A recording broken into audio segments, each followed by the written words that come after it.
What's going on, guys? Ryan with Jedha Patrol, back with another figure preview. Today, Thor 4 is on display at Hot Toys Secret Base. Let's check it out.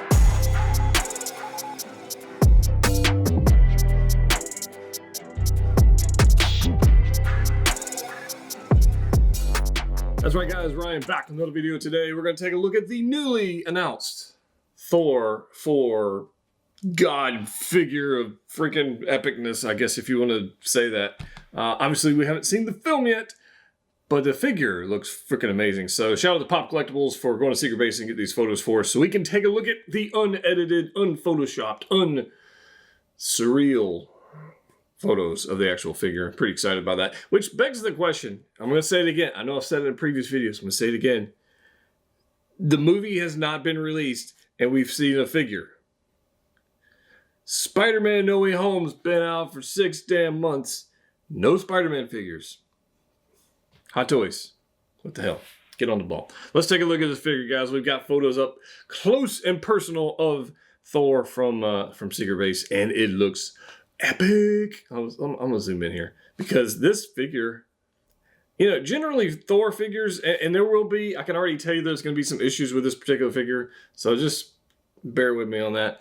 But as far as appearance-wise, it looks quite glorious. And it makes you wonder, did that bro Thor, in-game Thor, do I really need that? That's the question. Of course, we all knew that Thor was going to get back in shape, and we knew that, but whatever. This one looks pretty good. Now, I've already seen complaints about the head sculpt on here, about its reuse and how it doesn't look like Hemsworth and all that kind of stuff. I don't see the complaint. I don't see the validity of the complaint. But you know, that's okay. It's okay if you don't like something. It's all good. But I think it looks quite fantastic, in my opinion. And I'm pretty excited for this. But we get a wired cape. Thank you. That is very nice. I'm super stoked for that. Although I would like for them to include a drape cape as well. I don't think that's going to be the case, but that would be nice. We get all the little lightning effects on this armor that we've seen previously. There's no shocker there. Honestly, I never used those for display purposes, and this is why, because it just doesn't look all that great on display. So there's that. But you know, that's just me. But the long hair is back. Remember going back to the road-worn Thor from Thor Ragnarok. We've seen that before, and I like it. I think, yeah, it's going to hinder range of motion on the head for sure, but this is not a posable figure to begin with, so let's just get into that. Going down, we've got those pleather-style pants, and that is absolutely going to be a pain in the butt to pose. And then we're going to go down to the ankles, which no doubt have ankle extenders, which means it's not going to be very stable. But regardless of that, the way the costume design that they've done on this suit is quite fantastic. I really do like it. I really do. Now, this middle section, the ab torso section, undoubtedly will have zero range of motion. If we go back to the previous Thor figures, it's not going to move. You're not going to be able to twist it. You're not going to be able to bend it. You're not going to be able to do anything with it.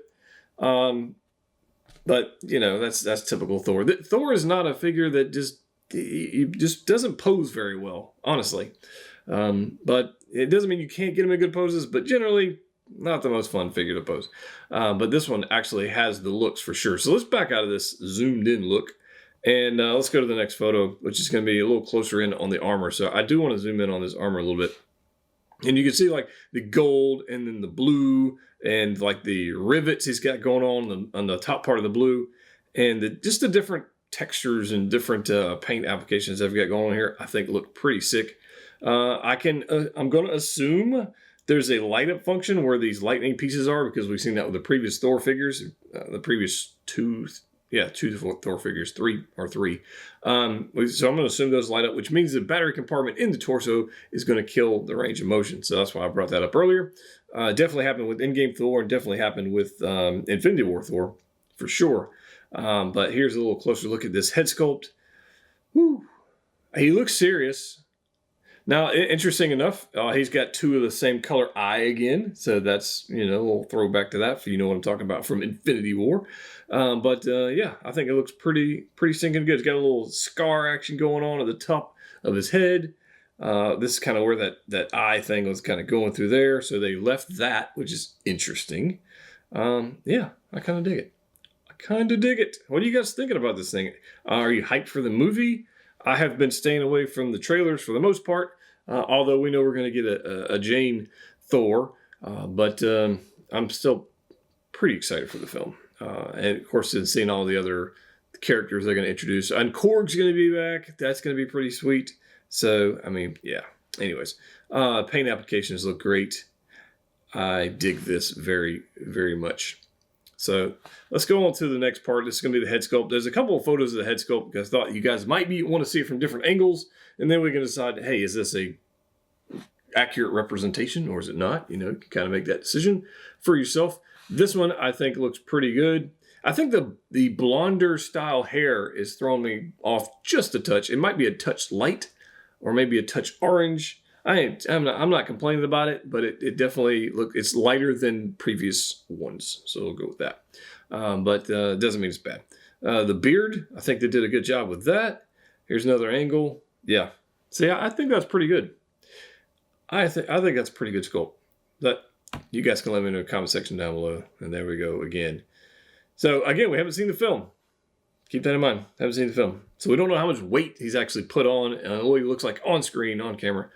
So we haven't decided. I haven't figured that out yet. But I think it looks pretty good looking sculpt, in my opinion. So if you get the deluxe version, which I think makes 100%, again, it was one of those reasons I see no reason not to get the deluxe. You're going to get this extra switch out armor plate for the torso. You're going to get an extra head, which is pretty amazing. And you're going to get these gold chainmail armor arms as well. So you're going to get the switch out arms. But this thing looks sick. Like, that looks pretty cool. I guess if you use this head sculpt, you kind of need to use the other lightning effects. I don't know. But we'll find out. But the hero suit, I'm going to assume that's what we're going to be calling this. This is when he's going to go crazy and play, rock and roll music. I think that's pretty good looking. There's another close-up of that. Here's the arms, the switch out arms, which no doubt will be well, I'll say no doubt. The previous arms that are on the figure, the seamless arms, they're double jointed. You're going to get a little bit out of range of motion, but you don't want to damage those. So these, I can imagine, going to be very similar to the ones we saw with Infinity War, which there's good range of motion. You don't have to worry about it. And they're going to be a nice material. So we do have an additional accessory coming, which we have no idea what the hell that is. I guess we'll find out when the movie comes. My prediction for the additional accessory coming soon from Thor is actually the Peter Parker, Spider-Man, Tobey Maguire, and Andrew Garfield cameos in this film. So I think probably the additional accessory would be just, no, you're going to get those two figures. That's going to be that's probably not. Split cut boot. Again, with Thor figures, if you've never owned a Thor figure, they have ankle extenders to make them a little bit taller, which means they're a complete nightmare to pose. Again, this is what it is. Here's the display base. Nothing to write home about on this one. It looks okay. You're going to need it. So there's that. Then we get Stormbreaker, which is going to be the larger Stormbreaker, not the miniature Stormbreaker we saw in Infinity War. This is going to be the larger one, and it looks quite fantastic. Curious if it'll have a light up function. Don't know that at the current time, but if it's like the previous one, then I would say it does. But we don't know. I don't know. It looks a little, I don't know. I don't know what it's going to do. We'll find out soon enough. But that looks pretty good. We got some lightning effects we saw with the previous figures. So this is for Stormbreaker here. So I'm going to assume it lights up in some fashion. These effects look very similar to the ones we saw with the in-game Thor. And then we get some hands, which are the normal Thor hands. There's really nothing special about any of those other than they look like they're painted very well. So that's kind of cool. So there we go, guys. There is our Thor figure. What are your thoughts? I am excited for this one, honestly. I think it looks pretty good. But I want to see the Jane Foster Thor. Like, that's going to be the one that goes, that's going to be the one that goes crazy. They're going to have a new body. It's going to have to pair up with this. That's what I want to see. We're going to see a new Odin figure. We're going to see a Korg would be freaking... I don't know what we're going to see. I don't know. I'm excited for the movie. We'll see how it goes. But let me know your thoughts. What do you want to see from Hot Toys from Thor 4? And what are your thoughts on this one? As always, click what you like. See you next time.